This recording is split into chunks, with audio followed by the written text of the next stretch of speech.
Chapter 4. The pre-dawn bite dipped below freezing. He fell deeper into the throes of shock and hypothermia. He was sitting beside his dead father, rocking, mumbling, shivering. "Summit's not going anywhere. We'll bag it next time. Next time." Something was traversing the bush. It slowed to a stop. The figure drew nearer and nearer until it stood over Caelan and his father's corpse. It was a huntsman, clutching a rifle. "No," he sighed. "Caelan?" Caelan finally looked up at the huntsman, who many called Hermit Lawson. Evening loomed. Caelan was being lugged along, barely conscious. His feet were dragging across the ground, his arm over Hermit Lawson's shoulders. They eventually emerged from the open wild and descended into the outskirts of a tiny coastal town. The decrepit chapel at town's edge awaited like a sentinel, both guarding and overlooking its borough. They collapsed at its steps. Caelan stared numbly at the ground. He was sitting on the chapel steps with a musty blanket draped over his shoulders, while Lawson spoke to the town sheriff and chapel priest. Dad couldn't be dead. He was too strong, too tough. He climbed all the highest peaks in the world. He bagged every big game animal from Africa to the Arctic. He sailed around the world solo. He lived in Alaska because he refused to live a dull, conventional chicken shit life. He refused to accept weakness. Maybe it's why Dad left when Caelan was only 2.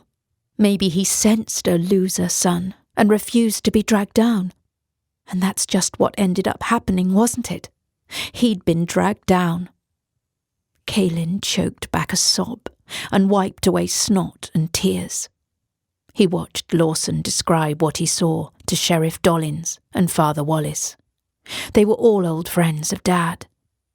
Would they blame Caelan for what happened? "Whereabouts?" Sheriff Dollins asked Lawson. "Body's about half a day's trek northeast, give or take, if you move fast.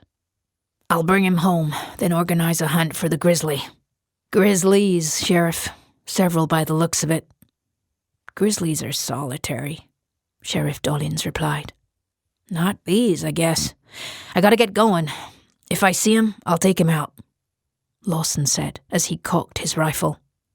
"Careful out there. Don't let him take you out." Lawson scoffed as Father Wallace rubbed his brow with grief. "Hell knows better than to come calling me, Sheriff. You know that. I'll take it over. Sensitivity will be imperative," Father Wallace snapped. "Caelan lost his mother not long ago. Now this, my God. He was my friend too, Father, and he liked my jokes." Other townsmen were assembling, rifles and flashlights in hand. The news had spread. Caelan fixed his sights on the ground again as Hermit Lawson approached, placed a hand on his shoulder. "If there's anything you need, you know where to find me." Caelan watched Lawson embark back into the wild and begin his long trek back home to a remote hunting shack. A tall, foreboding man in a long brown hooded coat was suddenly there, glaring down at Caelan. It was McConnelly. "Why aren't you telling the truth, brother?" His Irish accent bewildered Caelan as much as the question. "What?" "About what happened out there." Stranger things have happened, I suppose. Then with time, a rational explanation ensues, and it turns out the happening wasn't strange at all. It was inevitable. Disturbed and encroached ecosystems sometimes cause animals to snap and attack humans. Nice, yeah? Payback. "I don't know." Except bears don't much travel in packs, hunting people.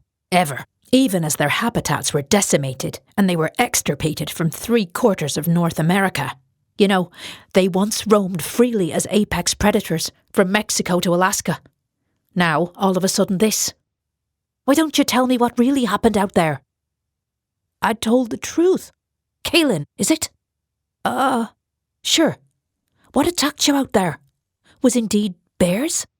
Caelan stared at McConnelly, at a loss for words, and instead glimpsing a huge chrome dagger strapped to his chest through a small opening in his coat. Father Wallace approached and patted Caelan on the back, sympathetically. "How are you holding up, son?" Father Wallace stared at McConnelly.